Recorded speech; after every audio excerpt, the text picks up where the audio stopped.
Innal hamdalillah nahmaduhu wa nasta'inuhu wa nastaghfiruh wa na'udzu billahi min shururi anfusina wa sayyiati a'malina man yahdihillahu fala mudilla lahu wa man yudlil fala hadiya lahu asyhadu an la ilaha illallah wahdahu la syarika lahu wa asyhadu anna muhammadan 'abduhu wa rasuluh. Qala Allah ta'ala fi kitabihil karim ya ayyuhalladzina amanu taqullaha haqqa tuqatih ولا تموتن إلا وأنتم مسلمون يا أيها الناس اتقوا ربكم الذي خلقكم من نفس واحدة وخلق منها زوجها وبث منهما رجالا كثيرا ونساء واتقوا الله الذي تساءلون به والأرحام إن الله كان عليكم رقيبا يا أيها الذين آمنوا اتقوا الله وقولوا قولا سديدا يصلح لكم أعمالكم ويغفر لكم ذنوبكم ومن يطع الله ورسوله فقد فاز فوزا عظيما أما بعد فإن أصدق الحديث كتاب الله وخير الهدي هدي نبينا محمد صلى الله عليه وسلم وشر الأمور محدثاتها فإن كل محدثة بدعة وكل بدعة ضلالة وكل ضلالة في النار. معاشر المسلمين والمسلمات rahimani wa rahimakumullah. Alhamdulillah, kita bersyukur kepada Allah Subhanahu wa taala karena pada kesempatan yang mulia ini kita diberikan berbagai macam kebaikan oleh Allah, dan salah satu kebaikan yang Allah berikan kepada kita adalah kita diberikan kemudahan untuk menjalankan serangkaian aktivitas ketaatan kepada Allah Subhanahu wa taala. Dan salah satunya adalah kita bisa berkumpul di salah satu rumah Allah ini untuk melaksanakan salat maghrib secara berjamaah dan dilanjutkan dengan satu aktivitas yang mulia, yaitu kita menuntut ilmu agama Allah Subhanahu wa taala.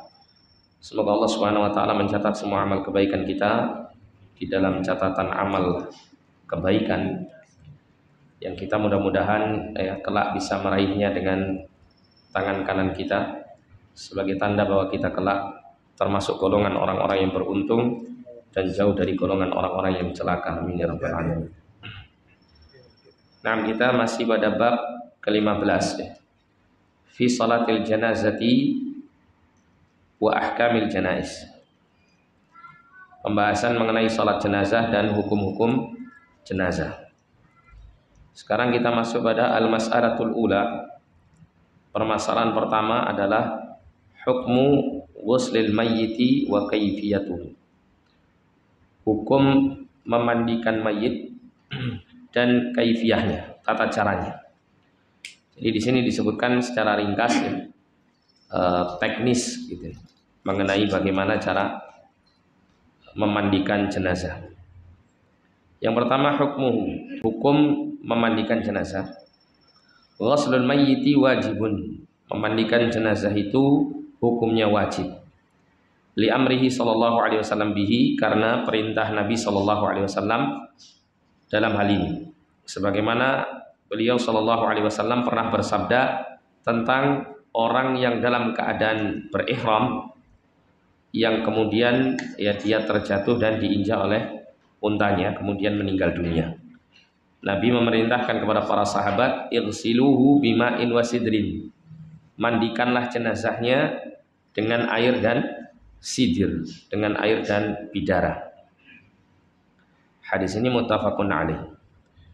Demikian juga Nabi SAW mengatakan fibnatihi Zainab, berkenaan dengan putrinya Zainab yang meninggal dunia. Nabi memerintahkan para wanita yang memandikan Zainab ini radhiyallahu taala anha, ighsilnaha thalathan aw khamsan aw sab'an. Mandikanlah dia Zainab ini 3 kali siraman atau 5 kali atau 7 kali. Kemudian disebutkan wa huwa fardhu kifayatin ijma'an, dan hukum memandikan jenazah itu adalah fardhu kifayah secara ijma', disepakati oleh seluruh kaum muslimin bahwa hukum memandikan jenazah adalah fardhu kifayah. Fardhu kifayah itu berarti bagaimana? Iya, jika sekelompok manusia itu menjalankannya, maka semua kaum muslimin di daerah tersebut telah terbebas dari kewajibannya. Namun apabila tidak ada yang menegakkan kewajiban ini, maka semua kaum muslimin di daerah tersebut berdosa karenanya. Kemudian kaifiyatul ghusli, bagaimana cara memandikan jenazah. Yanbaghi an yakhtara li taghsilil mauta man huwa thiqatun adlun 'arifun bi ahkamil ghusli.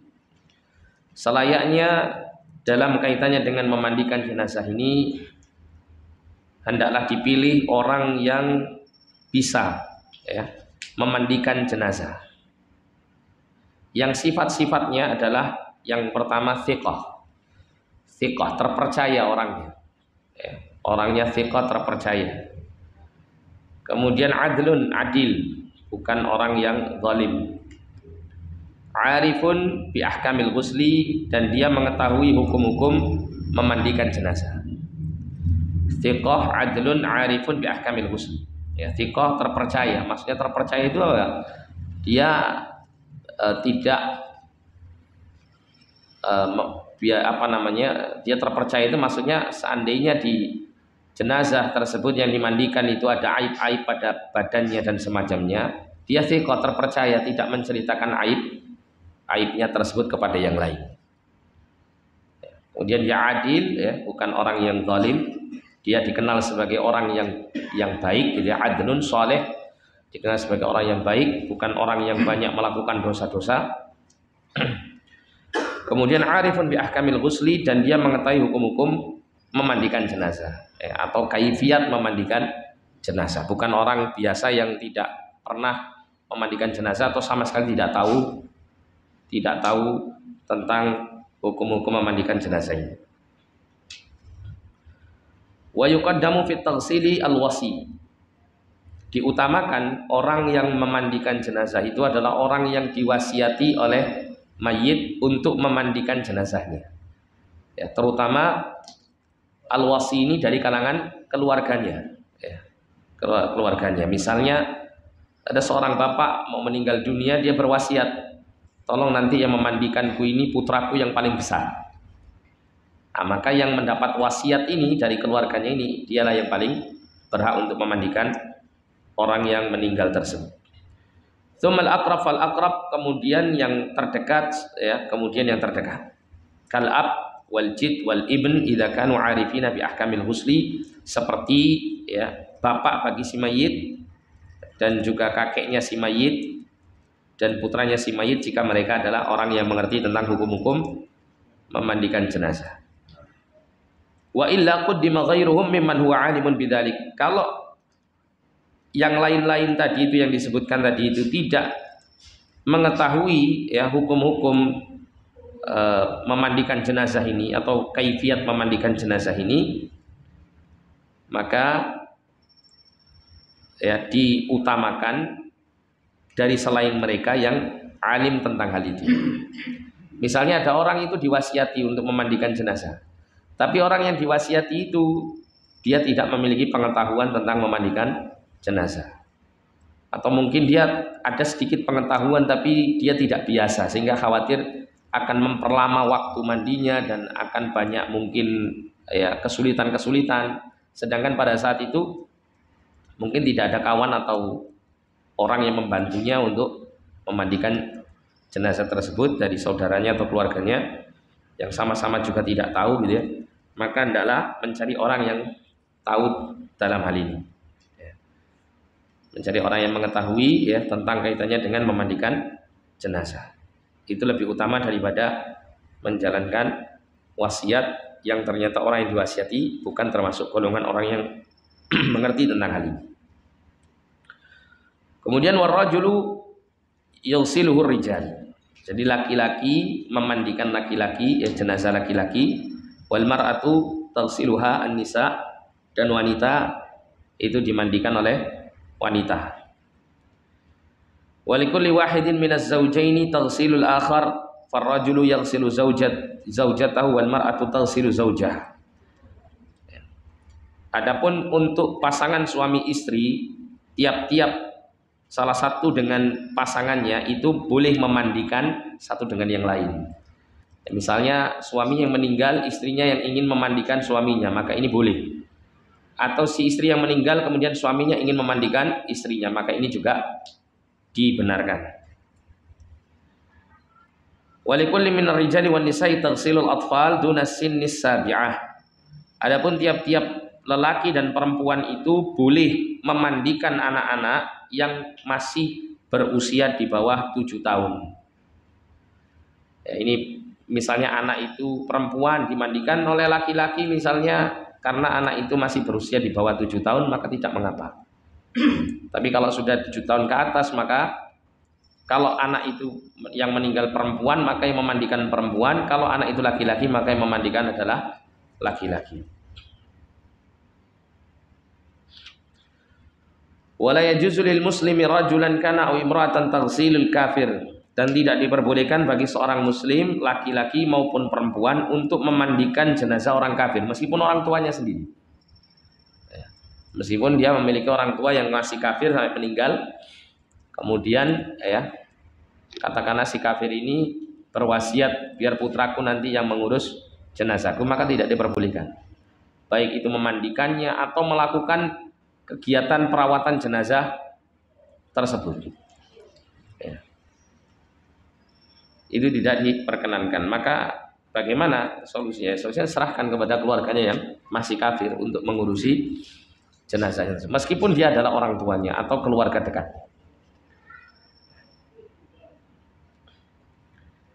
Wala hamala janazatahu wala takfinahu. Tidak boleh juga membawa jenazahnya, jenazah kafir ini. Wala takfinahu, dan tidak pula mengkafankannya. Wala salat alaihi, dan tidak pula mensolatinya. Walau kana qariban kal ab wal meskipun dia adalah orang yang terdekat dengannya secara keluarga, yaitu seperti bapak atau ibunya, tidak boleh. Meskipun dia bapak ibunya, kalau keduanya adalah termasuk dari orang-orang kafir, maka tidak diperbolehkan untuk melakukan perawatan jenazah kepada kedua orang tua tersebut. Kemudian wa yushtaratu an yakuna al-ma' alladhi yaghsilu bihi al-mayyit tahuran mubahan. Ya, dipersyaratkan hendaklah air yang digunakan untuk memandikan jenazah itu memenuhi 2 syarat. Syarat yang pertama adalah air yang tahur. Air tahur itu artinya air yang suci dan mensucikan.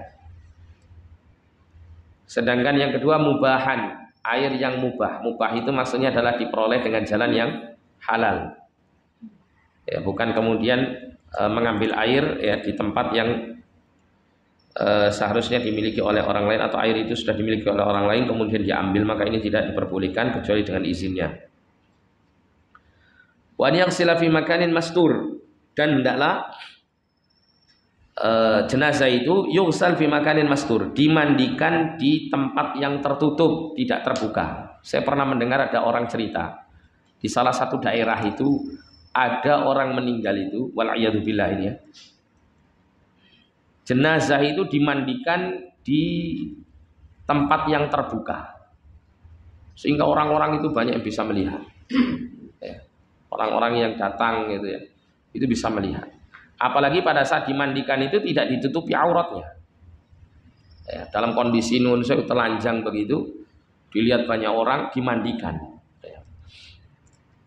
Saya tanya apa alasannya kok bisa seperti itu? Ya mungkin alasannya supaya orang-orang itu pada tahu semua, supaya nggak ada kecurigaan dan seterusnya. Ini tambah keliru itu ya, tambah parah kekeliruannya. Malah justru misal ada aib pada jenazah itu, malah orang banyak akan lebih mengetahui. Apalagi kemudian jenazah itu meskipun dia sudah meninggal dunia, auratnya tetap harus terjaga, sebagaimana dia hidup.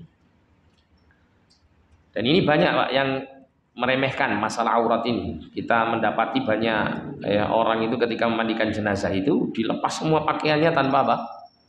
Ditutupi auratnya itu ketika memandikan jenazah. Ya ngapus mati ya kok gitu. Nggak bisa gitu ya. Tidak diperbolehkan. Wala yanbaghi hudur man la ilaqata lahu bi taghsilil mayyit, tidak diperkenankan untuk ikut nimbrung di dalam ruangan di mana dimandikannya jenazah itu orang yang tidak berkepentingan untuk memandikan jenazah. Kalau tidak ada urusan tidak boleh ikut. Ya, tidak boleh ikut. Tidak, saya cuma jaga-jaga saja, tidak bisa, tidak boleh. Ya, misalnya ya, misalnya katakanlah orang yang meninggal itu berharap nanti dimandikan oleh salah satu anggota keluarganya, tapi anggota keluarganya mungkin belum terlalu mampu untuk memandikan, membutuhkan orang yang lebih mengerti tentang hal itu, maka dia memanggil salah seorang yang mengerti tentang hal ini mendampinginya di dalam tempat di mana dimandikannya jenazah. Nah, cukup 2 orang itu saja, ya, tidak lebih daripada itu. Adapun kalau seandainya membutuhkan bantuan-bantuan seperti mengalirkan air atau membawakan air, ya kalau memang orang itu tidak perlu untuk masuk ke tempat dimandikannya jenazah tersebut, tidak perlu masuk. Dia hanya mempersiapkan air itu, setelah itu dia pergi. Ya, tidak ikut-ikut apa? Nimbrung dalam memandikan jenazah.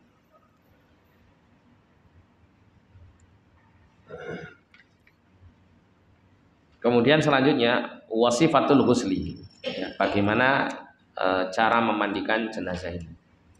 Sebenarnya untuk cara memandikan jenazah ini banyak Pak ya, di tutorial di YouTube itu ada beberapa video-video yang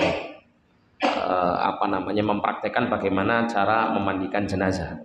Saya pernah mendapati ada satu itu video dari, kalau nggak salah dari Saudi, kalau nggak salah, bagaimana cara memandikan jenazah. Itu bisa antum lihat ya. Kalau mungkin kita baca di sini mungkin masih gelambiar gitu ya, tapi Anda bisa lihat di video-video tutorial itu sehingga bisa memberikan gambaran yang jelas. Namun kita baca saja di sini. Wasifatul ghusli, ya, cara memandikan jenazah itu hiya an yadha'ahu ala sariri ghuslihi. Yang pertama adalah meletakkan jenazah di atas sarir. Sarir itu tempat di mana dia diletakkan untuk dimandikan. Ya, biasanya kan seperti terbuat dari besi yang bisa diatur gitu ya, gerak naik turunnya besi tersebut. Terus kemudian itu besi-besi yang ada sela-selanya gitu ya, besar, karena kalau diberi air itu supaya air langsung jatuh ya, tidak tergenang di sarir tersebut. Tsumma yasturu auratahu, ya, setelah dibuka pakaiannya ya. Ditutup dulu auratnya, tsumma yujarriduhu min thiyabihi. Kemudian dilepas pakaiannya, ya, dilepas pakaiannya.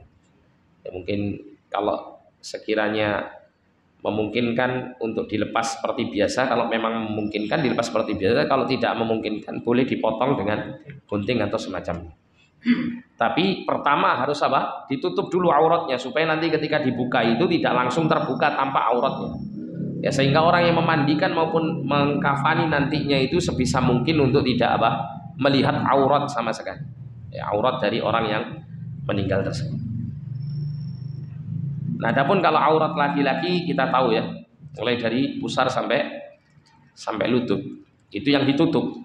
Ya, bisa ditutup dengan handuk atau kain yang sedikit tebal, ya, yang agak besar gitu ya, supaya bisa menutupi secara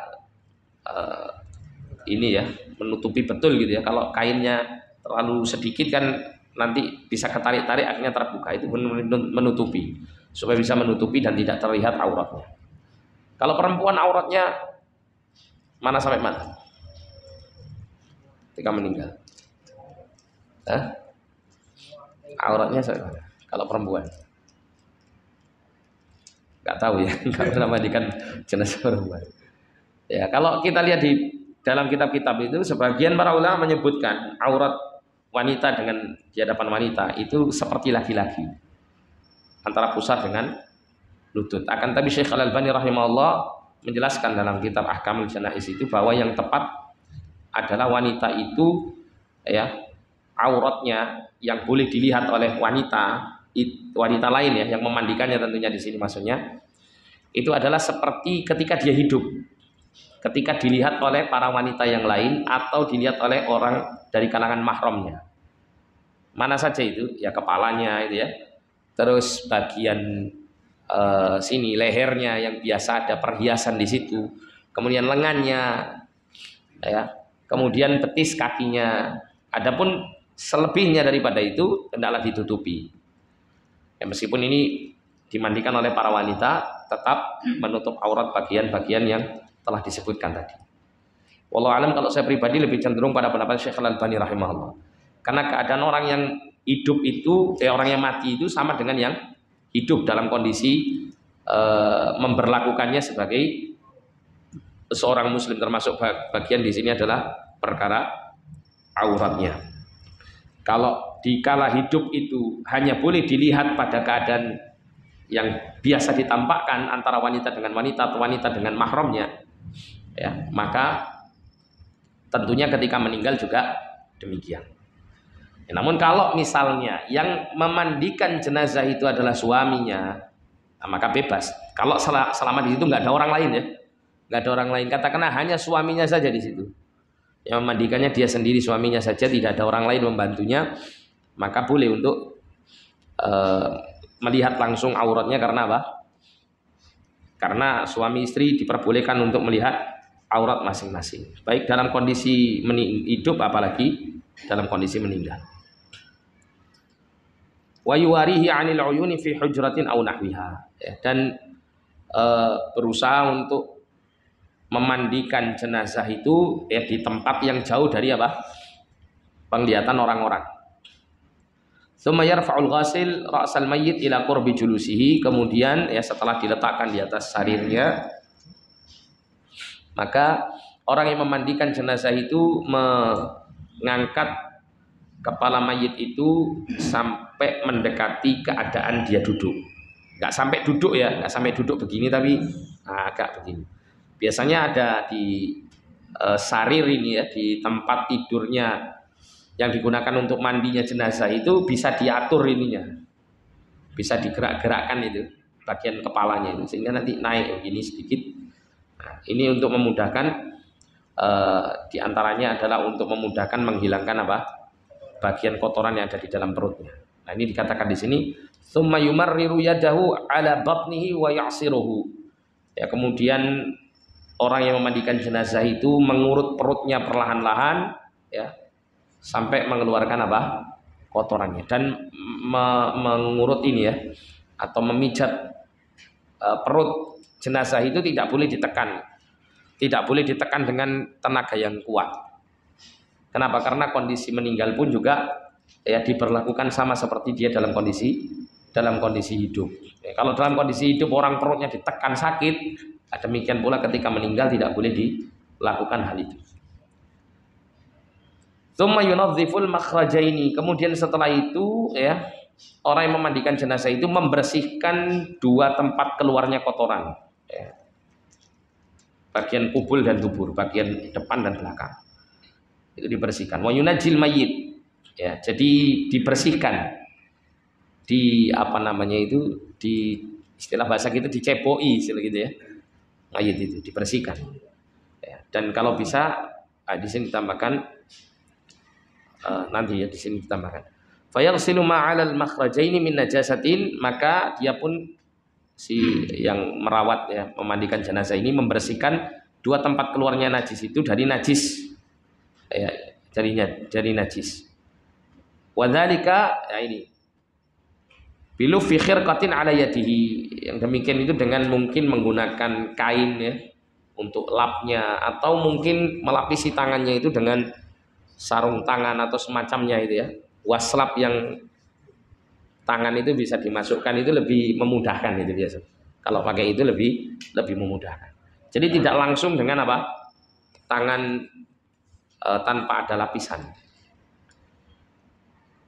Tsumma yanwi al-ghusl. Kemudian setelah itu ya, setelah dibersihkan kotorannya tadi itu, kemudian orang yang memandikan jenazah itu meniatkan untuk memandikan jenazah tersebut. Wa yusammi, dan membaca basmalah, bismillahirrahmanirrahim. Wa yuwaddi'uhu ka wudhu'is shalah, dan kemudian dia mewudukkan jenazah itu seperti wuduk sholat. Ya, mulai dari apa? Tangannya dulu, telapak tangannya dulu ya, dikasih air yang kanan 3 kali, yang kiri 3 kali gitu ya. Illa fil madmadati wal istinsyaq, kecuali dalam kondisi untuk berkumur-kumur dan istinsyak, memasukkan air ke dalam hidung, ini fayakfil mashu 'alal fam wal unf wal anf ya. Dan cukup dia diusapkan pada mulut dan hidung saja. Jadi tangan yang dibasahi ya kemudian diusap-usapkan di mulutnya, terus kemudian juga diusapkan di bagian hidungnya. Tsumma yaghsilu ra'sahu wa lihyatahu bima'i sidri. Kemudian ya mencuci kepalanya, rambutnya maksudnya, dan juga jenggotnya dengan air yang dicampur dengan sidr, dengan bidara. Au sabun atau sabun, au ghairi dzalik atau yang selain daripada itu. Tsumma yaghsilul mayamin tsummal mayasir. Kemudian ya dia diguyur di bagian kanan dulu, kemudian bagian kiri. Tsumma yukmilu ghasbaqi al-jism. Kemudian setelah itu dia menyempurnakan penyiraman ke seluruh tubuh. Wa yustahabbu an yalifa ala yadihi khirqatan halal taghsil. Dianjurkan orang yang memandikan jenazah itu menggunakan itu tadi ya, waslap atau semacamnya di tangannya ketika dalam kondisi memandikannya. Wal wajib ghuslatun wahidah idza hasala bil inqa. Yang wajib adalah memandikannya cukup sekali jika hal itu sudah bersih. Namun wal mustahab dianjurkan untuk dilakukan salat wa salat, 3 kali mandi. Wa in hasalat inqa, meskipun sudah bersih. Dianjurkan disunnahkan untuk 3 kali. Meskipun sudah sekali saja sudah bersih. Wa yustahabbu an yaj'ala fil ghaslatil akhirah kafuran, dan dianjurkan untuk menjadikan siraman atau mandi yang terakhir itu dengan air yang dicampur dengan kafur barus. Tsumma yanshiful mayyit, kemudian dikeringkan jenazah tersebut dengan handuk misal gitu ya. Ya sekali lagi aurat tidak boleh dibuka dalam kondisi apapun ya, mulai dari diletakkannya jenazah tersebut kemudian dilepasnya pakaian itu aurat tetap tertutup. Ketika dimandikan sampai nanti dikafani pun juga tetap dalam kondisi aurat itu tertutup. Oleh karena itu dalam kondisi melakukan hal seperti ini lebih baiknya itu didampingi oleh yang berpengalaman atau mungkin meminta tolong kepada yang berpengalaman karena akan lebih cepat merawatnya. Nah, gitu. Kalau kita yang mungkin belum terbiasa mungkin bisa mendampingi sehingga mungkin bisa belajar langsung ya, tapi kalau orang yang mengerti dan sudah punya pengalaman cukup lama dalam hal ini dan dia mengerti hukum-hukum ini ya, hukum-hukum memandikan jenazah sesuai dengan sunnah, maka itu akan lebih baik ya, akan lebih baik.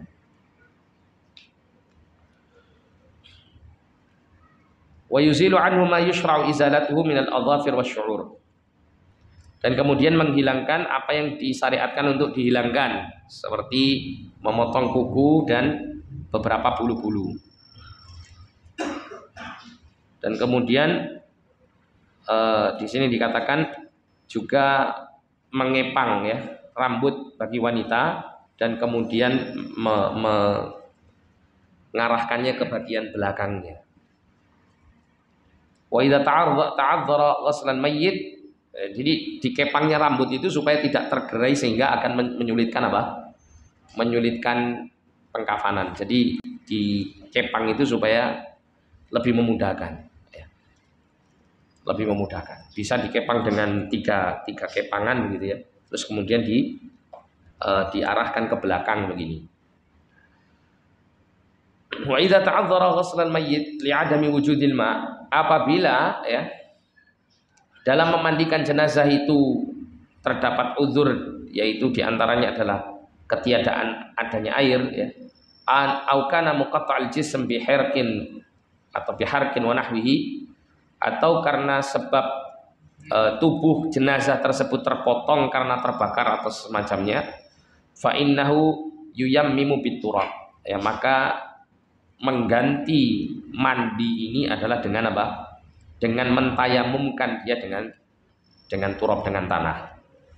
Ya, jadi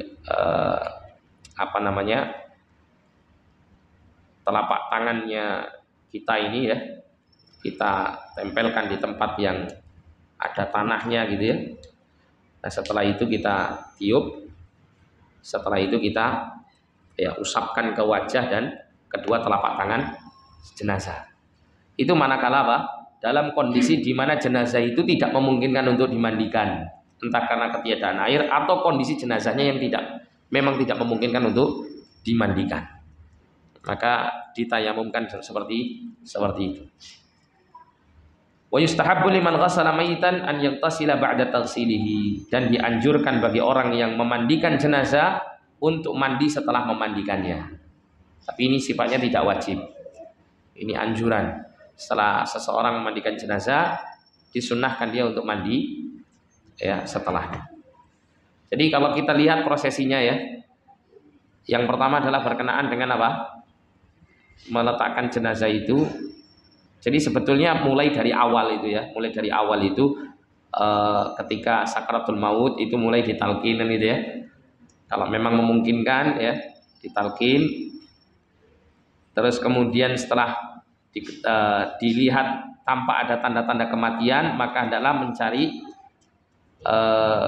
orang yang bisa meyakinkan kita, kalau seandainya kita tidak yakin bahwa orang yang akan meninggal ini benar-benar sudah meninggal dunia, entah dengan mendatangkan seorang dokter atau semacamnya, atau orang yang sudah berpengalaman dalam hal ini bisa memastikan bahwa orang tersebut benar-benar sudah meninggal dunia. Nah, setelah dipastikan sudah meninggal dunia, maka ya segera untuk, jika matanya si mayit ini dalam kondisi terbuka ya, karena ketika roh itu ditarik, Nabi menjelaskan akan diikuti oleh pandangan mata, sehingga pandangan mata itu naik ke atas. Nah, pada saat dalam kondisi seperti itu, maka hendaklah ditutup dulu kedua matanya. Ya, jangan telat ya nutup. Kalau telat nanti kaku, agak kesulitan nanti untuk menutup. Ditutup ya, setelah itu baru kemudian dilaksanakan seperti yang disebutkan tadi. Dia diletakkan di atas pembaringan khusus untuk dimandikan gitu ya. Terus kemudian ditutupi auratnya dengan anduk atau kain yang cukup luas gitu ya. Terus kemudian pakaiannya dibalik menutupi aurat tadi dengan anduk itu dipotong atau dibuka kalau memang memungkinkan untuk dibuka tanpa dipotong. Nah, setelah itu kemudian baru ya mulai diberdirikan tadi, bukan diberdirikan, maksud saya agak didudukkan gitu ya, ya mendekati duduk untuk dibersihkan bagian isi perutnya itu dengan dengan mengurut ya perut itu dengan perlahan-lahan. Nah, setelah keluar kotorannya ya, maka kemudian dibersihkan dulu ya, dicepoki dulu. Setelah bersih dan kemudian setelah diurut-urut pelan ini sudah tidak lagi keluar kotoran gitu ya, atau dipastikan sudah tidak ada lagi najis yang keluar atau yang tersisa, maka baru kemudian dimulai dengan mewudukannya dulu ya, mewudukannya secara sempurna. Setelah itu baru kemudian membasahi bagian kepala dan juga lehyahnya, kalau ada jenggotnya itu bagian rambut di kepala itu dibasahi, demikian pula jenggotnya dengan air yang sudah dicampur oleh bidara. Setelah itu baru kemudian disiram gitu ya ke seluruh tubuh. Bagian kanan terlebih dahulu, baru kemudian bagian kiri. Ya, setelah itu disiram ke seluruh tubuh. Ya, apabila memungkinkan 3 kali gitu ya. Atau mungkin kalau lebih bisa diambil bagian ganjil jika merasa belum benar-benar bersih.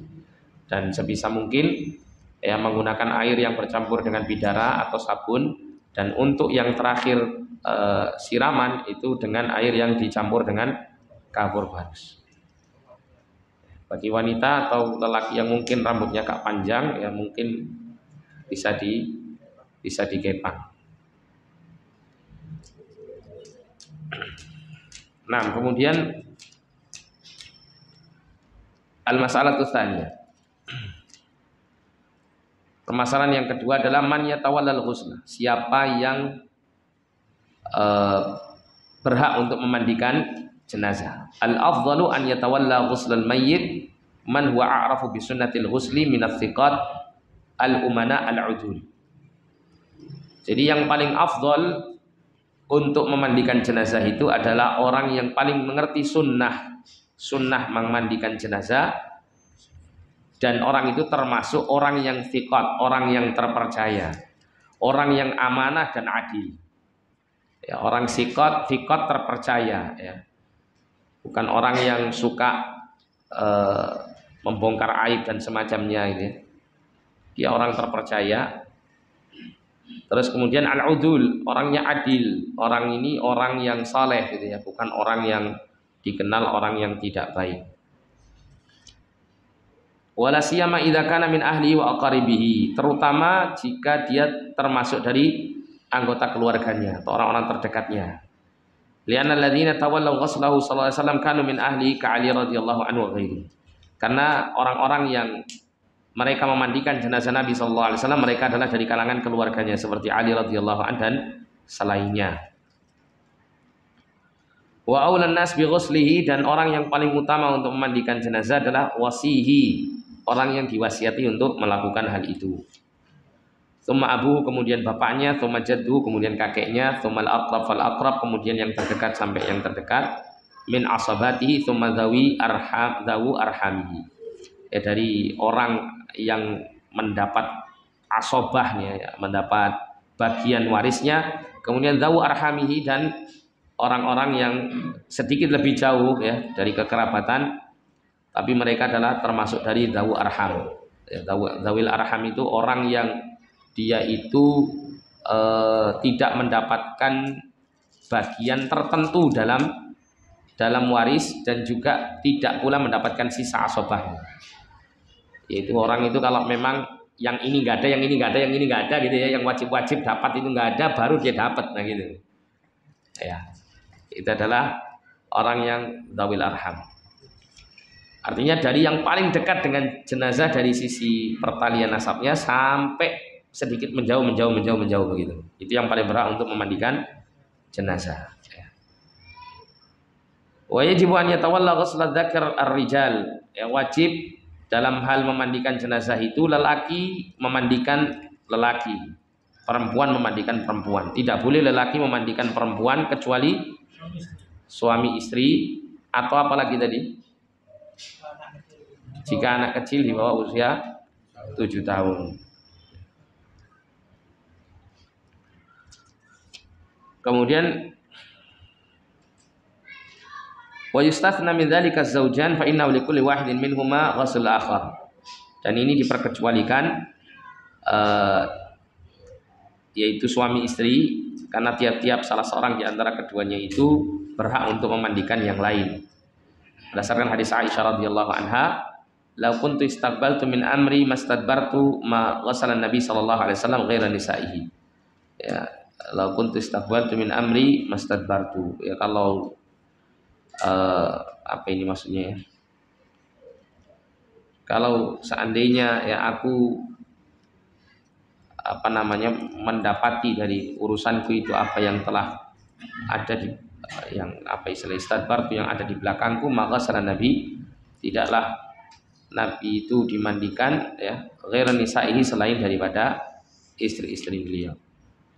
Ya wallahu a'lam, mungkin maksudnya adalah ya karena ada sesuatu hal ya yang merepotkan Nabi merepotkan istri-istri Nabi mungkin gitu ya, sehingga tidak memungkinkan untuk memandikan jenazah Nabi sallallahu alaihi wasallam. Wa qala Nabi sallallahu alaihi wasallam li Aisyah radhiyallahu anha, ya Nabi sallallahu alaihi wasallam pernah bersabda kepada Aisyah radhiyallahu anha,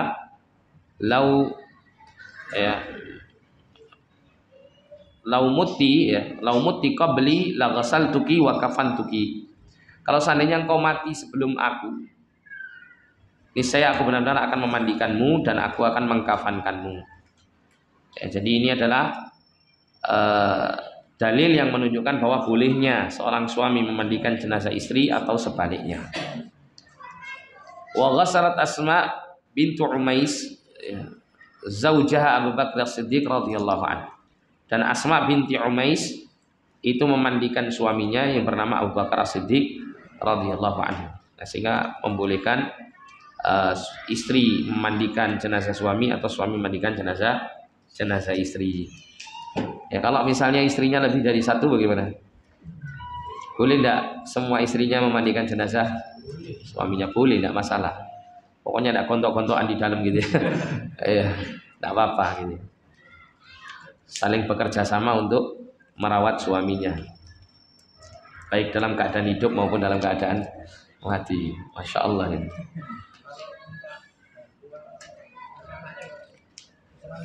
Suami istri tinggal satu terus kan mati istrinya, suaminya memandikan tapi tidak bantuan anaknya putri, Anak yang perempuan minta bantuan, anaknya bisa enggak gitu? bisa dan mereka kan mungkin air tapi yang Boleh, boleh, tidak apa-apa. Pokoknya anaknya yang perempuan, bukan anaknya yang laki-laki. Wala yaghsilu syahidul ma'rakah. Jadi gini Pak, kalau orang lain saja boleh, apalagi keluarganya gitu. Ya. Ini disebutkan yang lebih utama itu bapaknya atau kemudian kakeknya dan seterusnya. Ini tidak apa-apa kalau anak. Apalagi kalau misalnya ada wasiat ya, nanti anak saya yang memandikan saya misalnya gitu. Tapi anak yang kalau ibunya berarti anak perempuannya begitu ya, bukan sebaliknya. Wala yughsalu syahidul ma'rakah, tidak dimandikan orang yang syahid di medan perang. Lianna Nabi sallallahu alaihi wasallam amara bi qatla Uhudin an yudfanu fi thiyabihim. Karena Nabi sallallahu alaihi wasallam itu pernah memerintahkan orang-orang yang terbunuh di perang Uhud, mereka itu dimakamkan dengan pakaian mereka. Maksudnya ya tidak dilepas pakaian mereka, itu sebagai apa? Kafan untuk mereka. Walam yughsalu, mereka tidak dimandikan, walam yusalla alaihim, dan tidak pula disolati atas mereka. Wa kadzalika la yukfan, ya. Demikian juga tidak dikafani, wala yusalla alaihi, tidak disolati atasnya, bal yudfan bi thiyabihi, akan tetapi dikafankan dengan pakaiannya, maksudnya tetap pakaiannya tidak dilepas. Kama fil hadits sabiq, sebagaimana hadis yang telah disebutkan tadi. Wasiqtu, asyqtu yaitu wahwal walid ya, yasqutu min batni ummihi qabla tamamihi. Jadi anak yang keguguran gitu ya, yaitu keguguran dari perut ibunya sebelum sempurna ya. Dzakaran kana au untha, baik itu anak laki-laki atau anak perempuan, idza balagha arba'ata asyhuril ghusila, apabila sudah mencapai usianya 4 bulan, maaf, 4 bulan, maka dia dimandikan. Kenapa? Karena sudah ditiupkan roh pada saat itu, sehingga dia sudah dikategorikan sebagai ya manusia yang sudah hidup. Oleh karena itu termasuk juga menggugurkan dengan paksa di usia 4 bulan ini haram hukum. Ya. Adapun kalau sebelumnya, maka apabila digugurkan itu tanpa ada perkara yang darurat betul gitu ya, maka tetap tidak diperbolehkan. Wa kufina, dan dikafani, wasalla alaihi, dan disolati atasnya. Li'annahu ba'da arba'ati asyurin yakunu insanan, karena setelah 4 bulan itu sudah menjadi manusia. Ya, termasuk juga disunahkan untuk diakikoi, diberi nama ya, dan dikuburkan di kuburan kaum muslimin. Di kuburan kaum muslimin. Adapun kalau di bawah 4 bulan, maka tidak perlu dimandikan, dikafani atau disolati, dan juga tidak perlu diberikan nama, dan tidak juga disunahkan untuk diakikoi, dan juga tidak perlu dikuburkan di kubur kaum muslimin. Dikuburkan dimanapun di tempat yang bisa dikuburkan. Ini Isa ya. Silakan Pak Adzan.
Nah, ini ada sedikit tambahan ya mengenai tadi, di antara sifat memandikan jenazah itu adalah pakaian yang dikenakan oleh jenazah itu dibuka ya, dengan tetap menjaga aurat tetap tertutup, kemudian dimandikan dalam kondisi demikian.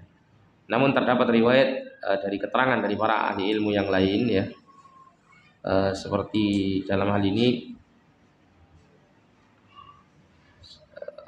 dinyatakan oleh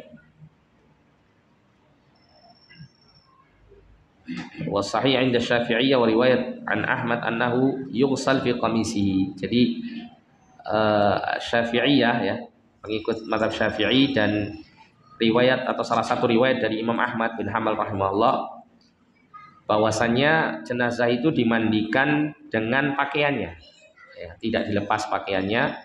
Li'anna Nabiyya sallallahu alaihi wasallam ghusila fi qamisihi, karena Nabi sallallahu alaihi wasallam itu dimandikan di pakaian beliau ya, pada pakaian beliau. Jadi kalau sebagian ulama menganggap bahwa tidak perlu dilepas dulu pakaiannya, tapi dimandikan dalam kondisi menggunakan pakaian yang telah dia gunakan sebelumnya.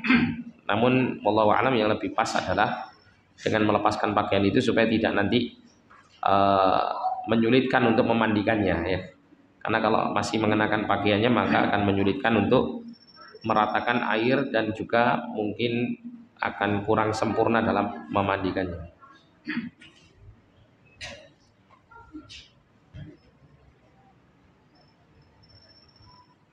Kemudian berkenaan dengan membersihkan atau memandikan jenazah setelah selesai misalnya, kemudian keluar sesuatu najis misalnya yang tersisa ya, fa in kharaja minhu syai'un ba'da taghsilihi fa madhhabul Hanifiyah wal Malikiyah wa huwa sahih 'inda Syafi'iyah wa riwayah 'inda al-Hanabilah annahu la yu'adu ghasluhu wa innama yaghsilu mawdi'ahu. Jadi apabila keluar dari tubuh orang yang meninggal itu sesuatu ya, seperti najis atau semacamnya, setelah sudah dimandikan tapi belum dikafani ya, sudah dimandikan keluar gitu ya, maka menurut madhab Hanafiyah dan Malikiyah dan juga pendapat yang sahih dari Asy-Syafi'iyah serta riwayat dari Hanabilah, bahwasanya tidak perlu untuk diulang memandikannya, dan itu cukup dicuci pada tempat yang keluar najis tersebut saja. Jadi tidak perlu diulang pemandian jenazah tersebut.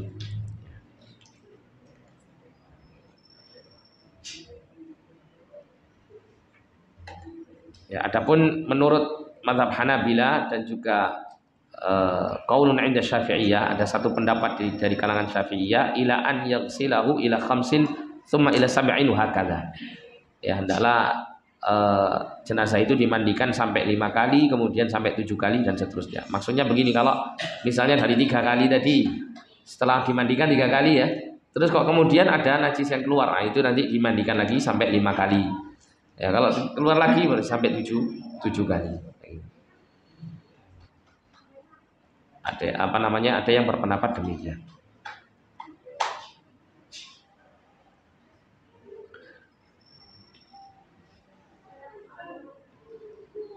Nah, hadza idza kharajat an-najasa qabla al-idraj fil kafan. Ini apabila najisnya keluar sebelum apa? Diberikan kafan, dipakaikan kafannya. Adapun kalau setelah dipakaikan kafan, fajazamu annahu yusal maudhi'un najasa faqat. Ya, adapun kalau sudah dipakaikan kafan, kalau terus keluar ada sesuatu gitu ya pada tubuhnya itu najis, maka cukup dia dibersihkan pada tempat najisnya itu saja. Ya, hanya di tempat di mana keluarnya najis. Karena ada sebagian jenazah itu yang pernah saya juga tahu itu terkadang ada yang mengeluarkan lendir-lendir itu ya, hidung itu sering mengeluarkan lendir gitu. Itu terkadang sudah dibersihkan, sudah ditutup, itu masih terus keluar, sehingga bisa membasahi bagian atas kafan yang menutupi tubuhnya. Nah, maka yang seperti ini ya cukup dibersihkan saja. Kalau memang masih keluar dan belum dan tidak memungkinkan untuk terus dibersihkan, ya sudah ditutup. Kalau memang tidak bisa ditutup, maka dibiarkan begitu saja.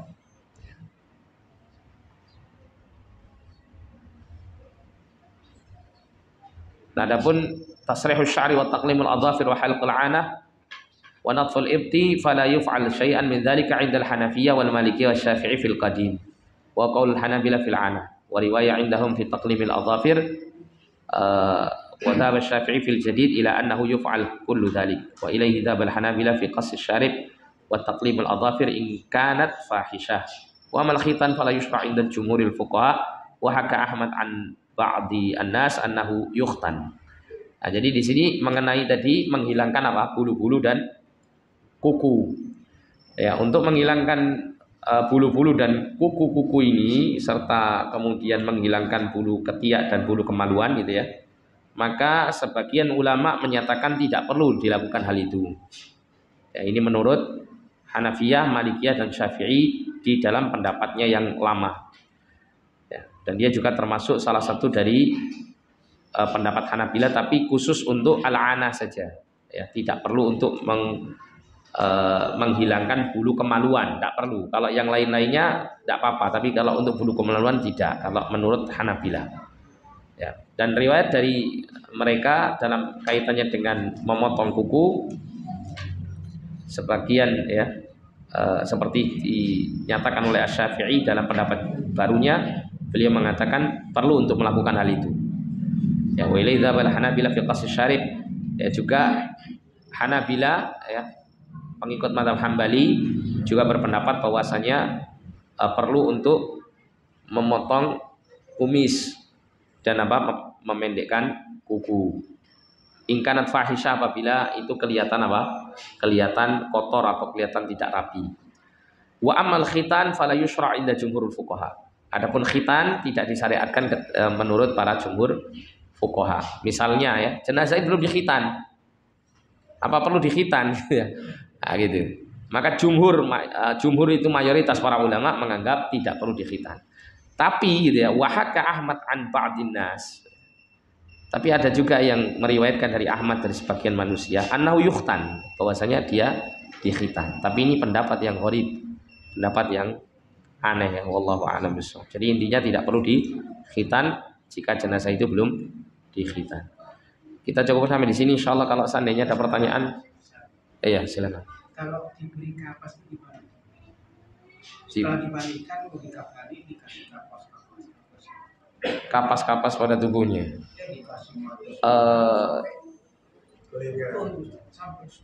Iya. Diperlukan enggak? Maksudnya karena mungkin